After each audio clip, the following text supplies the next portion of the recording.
मैं भी खुद पत्थर फेंकता था, मैं भी पत्थरबाज है। जब मैं सुधर गया तो उन्होंने उन लोगों को क्यों नहीं सुधराया है? मैंने वोट आज तक नहीं डाला था, लेकिन मैंने जब से मोदी जी बन गए मैंने वोट डाला है। क्या 4 जून को पीएम मोदी राम मंदिर से लेंगे शपथ? आखिर राम मंदिर के खातिर मोदी ने ऐसा क्या किया जो अब लोकसभा चुनाव में टूटेंगे रिकॉर्ड? क्या एक बार फिर पीएम मोदी के प्रधानमंत्री बनने की भविष्यवाणी हो चुकी है? क्या विपक्ष की बौखलाहट के बीच पीएम मोदी मार जाएंगे बाजी? कब होना है लोकसभा चुनाव 2024? क्या कहती है इस चुनाव में नास्त्रेदमस और संत अच्युतानंद दास की मोदी को लेकर भविष्यवाणी? और क्या कहते हैं स्वामी जितेंद्रानंद सरस्वती? चलिए जानते हैं। दोस्तों, सनातन की वीडियो YouTube चैनल को आपके सपोर्ट की आवश्यकता है। हमें सब्सक्राइब किए बिना मत जाइएगा और वीडियो को लाइक भी जरूर कर दीजिएगा। दोस्तों, देश भर में चुनावी सरगर्मी तेज हो गई है। पक्ष विपक्ष हर कोई चुनावी अखाड़े में कूद चुका है। उम्मीदवारों की घोषणा से लेकर इस बार चुनावी मुद्दा क्या होना है, रणनीति क्या होनी है, ये सब पार्टियां तय कर चुकी हैं और धारा 144 भी लागू हो चुकी है, क्योंकि 2024 का ये चुनाव अब बस कुछ ही दूर है। मई 2024 को होने वाले लोकसभा चुनाव को लेकर एक और जहां पीएम मोदी हैं, जिन्हें आज दुनिया भर में बड़े से लेकर बूढ़ा, बच्चे से लेकर जवान तक हर कोई पसंद करता है, जिनकी प्रसिद्धि इतनी है कि देश के जवान एक फोन कॉल पर रिहा कर दिए जाते हैं, जिन्होंने सनातन का परचम आज पूरी दुनिया में लहरा दिया है और प्रभु श्री राम को उनकी जन्मभूमि वापस दी है। वहीं दूसरी ओर विपक्ष जो पूरी तरह से तलमलाया हुआ है, कभी गठबंधन कर रहा है तो कभी अपने ही गठबंधन को तोड़ रहा है। इस बौखलाहट के पीछे की वजह कहीं ना कहीं प्रधानमंत्री नरेंद्र मोदी के कार्य और हिंदुओं का एकमात्र सपना राम मंदिर है। राम मंदिर को भारतीय जनता पार्टी और प्रधानमंत्री नरेंद्र मोदी के लगातार तीसरी बार पीएम की कुर्सी पर आने का वरदान कहा जाए तो गलत नहीं होगा। 1989 में पहली बार राम मंदिर के वादे से लेकर 2024 में 22 जनवरी को धूमधाम से राम मंदिर की स्थापना तक प्रधानमंत्री नरेंद्र मोदी का जो रोल रहा है उसे भूला नहीं जा सकता। राम मंदिर हिंदुओं का वो सपना है जिसे सालों पहले मुस्लिम आक्रांताओं ने कुचलने का काम किया था, लेकिन फिर भी देश के हिंदुओं ने हार नहीं मानी। कभी बाबर मस्जिद को ध्वस्तीकरण किया गया तो कभी कार सेवकों की रैली निकालकर लगातार प्रभु श्री राम की जन्मभूमि उन्हें वापस लौटाने की कोशिश करती गई और इन कोशिशों को हकीकत में बदलने की जिम्मेदारी उठाई भारतीय जनता पार्टी और नरेंद्र मोदी ने।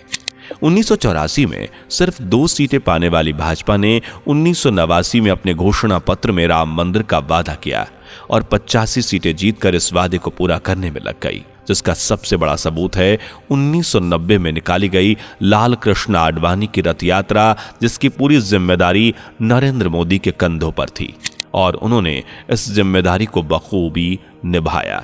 1992 में बाबरी मस्जिद के ढांचे को गिराना हो या 2014 में सीट मिलते ही राम मंदिर के मुद्दे पर फैसले के लिए कोशिश करना, पीएम मोदी ने हर बार अपनी महत्वपूर्ण भूमिका निभाई। इतना ही नहीं, जब कपिल सिब्बल ने सुप्रीम कोर्ट में अपना काला कोट निकालकर लहराते हुए चीफ जस्टिस ऑफ इंडिया से कहा कि अगर आप राम मंदिर की सुनवाई करोगे तो हम आपके खिलाफ पार्लियामेंट में महाभियोग का प्रस्ताव पास कर देंगे, इतना ही नहीं, उनके खिलाफ प्रेस कॉन्फ्रेंस भी रखी गई, लेकिन ना तो दीपक मिश्रा डरे और ना देश के प्रधानमंत्री। और 2019 में हिंदुओं के 500 साल के इंतजार को खत्म करते हुए सुप्रीम कोर्ट ने राम मंदिर के हक में फैसला सुनाया, जिसके बाद 5 अगस्त 2020 को पीएम मोदी ने अयोध्या पहुंचकर राम मंदिर की आधारशिला रखी और इसके ठीक 4 साल बाद यानी 22 जनवरी 2024 को राम मंदिर का भव्य तरह से उद्घाटन किया। इस तरह पीएम मोदी ने हिंदुओं को उनके राम मंदिर को लौटाने का वादा पूरा किया और ये इकलौता वादा नहीं, बल्कि ज्ञानवापी परिसर में पूजा करने से लेकर 4 धाम यात्रा कॉरिडोर तक, जम्मू कश्मीर से धारा 370 हटाने, भारत में बड़ी शान से G20 सम्मेलन आयोजित करवाने, 3 तलाक कानून को लागू करने, पाकिस्तान में घुसकर सर्जिकल स्ट्राइक करने, नागरिकता संशोधन अधिनियम CAA को लागू करने जैसे कई बड़े फैसले लिए और अपने अच्छे दिनों के सपनों को पूरा किया, जिनके दम पर अब पीएम मोदी 400 पार का दम भर रहे हैं। और सिर्फ पीएम मोदी ही नहीं, बल्कि लोगों सहित बड़े बड़े भविष्यवक्ता भी पीएम मोदी को ही 2024 के लोकसभा चुनाव को जीतकर तीसरी बार भारत के प्रधानमंत्री बनने की भविष्यवाणी कर चुके हैं। जैसे संत अच्युतानंद दास महाराज, जिनका जन्म आज से 600 वर्ष पूर्व लगभग उड़ीसा की पवित्र भूमि पर हुआ था और जिन्होंने भविष्य देखने की दिव्य दृष्टि से भारत सहित विश्व भर का भविष्य अपनी पुस्तक भविष्य मलिका में लिखा था। इसी पुस्तक के अनुसार भारत का अंतिम राजा एक योगी पुरुष होगा जिसकी कोई संतान नहीं होगी और जो सनातन को समूचे विश्व में फैलाने का काम करेगा। यहाँ एकमात्र पीएम मोदी ही एक ऐसे कैंडिडेट हैं जिन्होंने भारत का प्रधानमंत्री बनने के बाद न सिर्फ भारतीय संस्कृति, परंपरा, बल्कि सनातन धर्म को उन्होंने पूरे विश्व भर में फेमस बना दिया है। एक समय था जब भारतीयों और सनातन धर्म का अपमान हर कहीं किया जाता था, लेकिन आज ऐसा नहीं है और इसकी वजह है पीएम मोदी।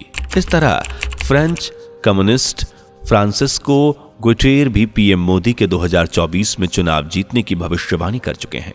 मावजी, जिन्हें एक महान संत के तौर पर देखा जाता है, वो भी 237 साल पहले सेम भविष्यवाणी कर चुके हैं। इतना ही नहीं, आज से 450 साल पहले फ्रांस में जन्मे प्रसिद्ध भविष्यवक्ता नास्त्रेदमस भी इस बात की भविष्यवाणी कर चुके हैं कि 2024 में भारत में जो चुनाव होंगे उनमें नरेंद्र मोदी ही विजयी होंगे। ये वही भविष्यवक्ता हैं जिन्होंने 9/11 से लेकर तानाशाह हिटलर तक की भविष्यवाणियां की थीं और ये जो भी सच साबित हुई। जब तब ना तुम नास्त्रेदमस ये जानते थे कि मोदी नाम का कोई शख्स इस भविष्य में जन्म लेगा या भाजपा नाम की कोई पार्टी बनेगी। यानी हम कह सकते हैं कि इस बार भी प्रधानमंत्री मोदी ही सत्ता में आएंगे और सिर्फ हम ही नहीं बल्कि स्वामी जितेंद्रानंद सरस्वती, जो अखिल भारतीय संघ समिति के महामंत्री हैं, उनका भी यही कहना है। और उनके अनुसार पीएम मोदी की जीत में सबसे बड़ा कारण राम मंदिर बनेगा। भगवान श्री राम के आशीर्वाद से न सिर्फ पीएम मोदी तीसरी बार प्रधानमंत्री बनेंगे बल्कि 4 जून को राम मंदिर के द्वार से ही पीएम मोदी पद की शपथ भी लेंगे। दरअसल इस चुनाव का परिणाम 4 जून को आने वाला है और भविष्यवक्ताओं के अनुसार 4 जून को पीएम मोदी अपने पद की शपथ अयोध्या में भगवान श्री राम के मंदिर में खड़े होकर लेंगे। हालांकि अब भी कुछ विपक्षी ऐसे हैं जो पीएम मोदी की जीत तो छोड़िए, उन्हें 200 सीट भी ना मिलने का दावा करते हैं। लेकिन सबसे ऊपर नाम आता है शत्रुघ्न सिन्हा का। अभिनेता से नेता बने शत्रुघ्न सिन्हा ने अपने राजनीतिक करियर की शुरुआत भारतीय जनता पार्टी का दामन पकड़कर ही किया, लेकिन फिर इन्होंने कांग्रेस का दामन थामा, पर यहां भी ज्यादा लंबे समय तक टिक न सके। फिलहाल तृणमूल सरकार की तरफ से चुनाव लड़ने की तैयारी में है। अब यहां सोचने वाली बात यह भी है कि बार बार दल बदलने वाले सिन्हा साहब भाजपा का भविष्य भला कैसे तय कर सकते हैं, जबकि उन्हें खुद ही पता नहीं कि वो भविष्य में किस पार्टी के साथ खड़े रहेंगे। खैर, यहां कोई चाहे कुछ भी कहे, लेकिन विपक्ष के चेहरे पर बौखलाहट नजर आ रही है, क्योंकि मोदी सरकार ने बीते 10 सालों में काफी कुछ ऐसा किया है जो जनता को पसंद आया, जिस वजह से यह अनुमान लगाया जा रहा है कि इस बार लोकसभा चुनाव पीएम मोदी ही जीतेंगे और 4 जून को राम मंदिर दरबार से अपने तीसरे कार्यकाल और पीएम पद की शपथ लेंगे। वैसे आपका इस बारे में क्या विचार है, हमें कमेंट में जरूर बताइए। चलिए अब आपको 2024 में होने वाले चुनावों की रूपरेखा भी समझा देते हैं, ताकि आपको अलग अलग वीडियोस में भटकना ना पड़े। जैसा कि हमने कहा, 2024 का लोकसभा चुनाव मई में होने वाला है और ये कुल 7 चरणों में होगा। 19 अप्रैल को 7 चरणों की वोटिंग शुरू हो जाएगी, जबकि 4 जून को वोटिंग का रिजल्ट जारी किया जाएगा। यहाँ 19 अप्रैल को पहले चरण 21 राज्यों और केंद्र शासित प्रदेशों की 102 सीटों पर वोटिंग की जाएगी।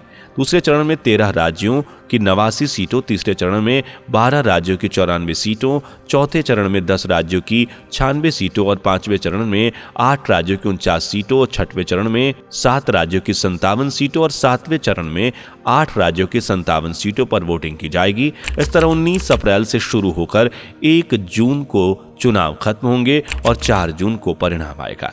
उम्मीद है आप भी अपने मत का प्रयोग जरूर करेंगे। वैसे इस बार कौन जीतेगा, इस बार आपकी इस पर क्या राय है हमें जरूर बताइएगा। वीडियो पसंद आई हो तो लाइक शेयर करके चैनल को सब्सक्राइब कर लीजिए और बेल आइकन को प्रेस जरूर कर लीजिएगा।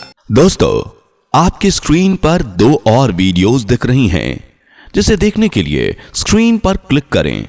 दोनों देखिएगा, बहुत अच्छी वीडियो बनी है।